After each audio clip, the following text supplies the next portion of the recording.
Okay, I'm Scott Leftwich, and I collect and restore classic arcade machines from the early 80s, and it's a good time. So about 7 years ago, me and some friends were sitting around and somebody had the idea of, well, why don't you see if people want to come and, share, your experience with these games, because we knew these games inspired an entire generation of people. We've been coming here for about 4 years. I found out about it from a friend, and the first thing I really wanted to do was to get my son here. At the time he was about 12, and I wanted to introduce him to the old games. He'd been playing the Xbox and stuff like that, and I wanted to introduce him to these classics. Got an invite from a buddy of mine on Facebook saying, if you like video games, you have to come here. And I thought, well, that's odd. So, because he knows I like video games. So we arrived here, we wandered around a bit, and I fell in love. And Scott was almost unapproachable because he's so busy. He's making sure that everybody's having a good time. So I managed to catch up to him after the session. And I made myself available. And after a while, he said, hey, could you run the kitchen? I'm like, I'd be delighted. Favorite game? Death Race. It's what, 1976, I think.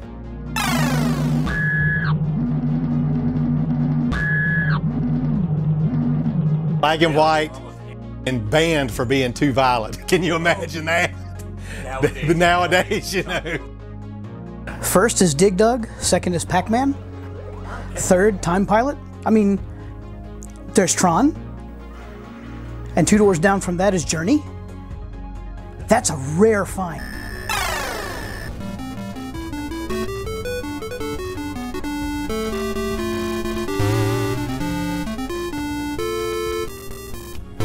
It's got actually cassette tape inside it for a show. If you make it past the 4th stage, you actually get to hear a Journey concert. And have you made it past the 4th stage? That's how I know it's there. Well, I think we started with like maybe 55, maybe, and now it's at 119. So, and counting. So it's really blossomed, I guess. A question I get possibly the most is, what is your favorite game? Which one of these is your favorite? And I tell people, I just have an intense appreciation for the games of this time period. So there's not really one that I love more so than the others. I love them all. I was seduced by that stuff when I was a kid, and I can't pick just one. In the beginning, before Wieners and Losers existed, we had a high scoreboard just for me and my friends. And so when Wieners and Losers came about, I decided, well, I'll keep a high scoreboard, but me and my friends are excluded. Like, we have an unfair advantage. We were here, it was actually my son's birthday, and we had a birthday party here for him, so it was just family here, and Scott and I were actually standing at Death Race, and I love playing that game. And I was just sitting there playing, and next thing I know, I looked down, and I had scored 39, and I think the high score previous to that was about 33, 34. And after getting that, we looked online, and the total world record is only 41. So I missed the world record by 2. I have Mappy, and I have Eyes, and 2 times ago I was here, I won the Starcade Championship. I actually had the score on Dig Dug for a little while. I have never managed to beat these kids at Pac-Man. They've all got the pattern down pat. So that's not gonna happen. I think I had Time Pilot once, and I think the same night it got wiped out. It was really neat, because they're an eager bunch.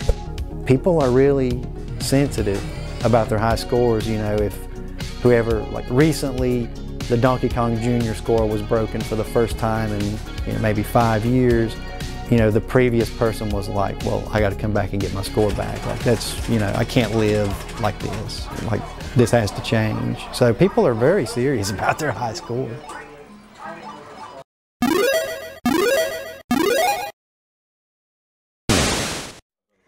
Back in the 80s, we had a television show called Starcade. Starcade's been reused. You'll find it in WWE, you'll find it in the car, in racing. But Starcade originally was a video game competition. This is Starcade, TV's first video arcade game show, starring your favorite video games and some brand new ones being introduced to the public for the first time anywhere. And now, here's your host for Starcade, Jeff Edwards. I was MC for the last Starcade that we had here. Welcome to Starcade, being hosted by... And that video, by the way, is on YouTube. Or not, it's on YouTube and it's on Facebook. Under Wieners and Losers, you can find that. And in it, you'll actually hear us talk about the randomizer. It's 54 tracks. And that decides which game gets played for Exactly, exactly. This is going to love this one, The Pit. There's a game on the floor called The Pit. As you come in the door, the front door, look to your right and you'll see it. It's as retro as it gets, and it'll knock your socks off every time.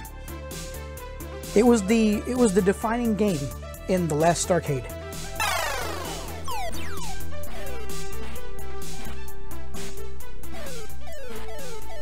Neither player had played it. One got really lucky, the other one not so much. Excellent. Ready? Get set. Play. You'll hear us. We'll start talking about Starcade about 2 months before it starts. Everybody needs to be a part of this.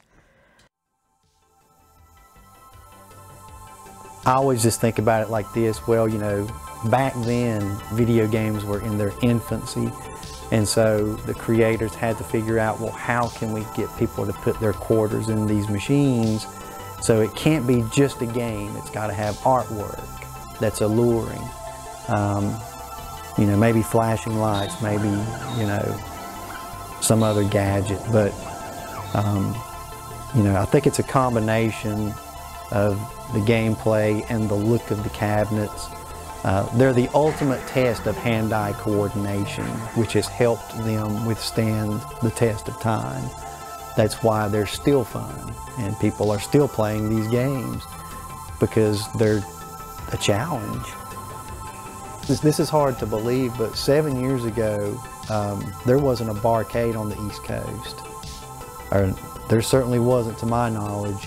And I knew of maybe 3 out west, but I didn't think much about them. I thought, well, that's cool, that's interesting, that's cool, but I just didn't really think much about it. And now there's a barcade in every town, so it's just amazing how, I guess, classic games have come back onto the scene. You can contact me at wienersandlosers@gmail.com. There's a website. It's actually called, www.longlivetheeighties.com. Check it out on Facebook, Wieners and Losers. Just get your name in the pot, and when he opens it up, he'll send you a request, and you can come out and play with us. And just say, hey, I'd like to attend. I want to come, check it out. And that's really all you have to do. I mean, we'll make it happen. If you're ever considering playing in the 80s, come down here. The sound is the same, the air is the same. We even light the place in black light. The jukebox on free, and then I think $5 for a hot dog, chips, and drink, and that's where the Wieners comes from, in the Wieners and Losers. Long live the 80s. Come see what you missed if you weren't born back then.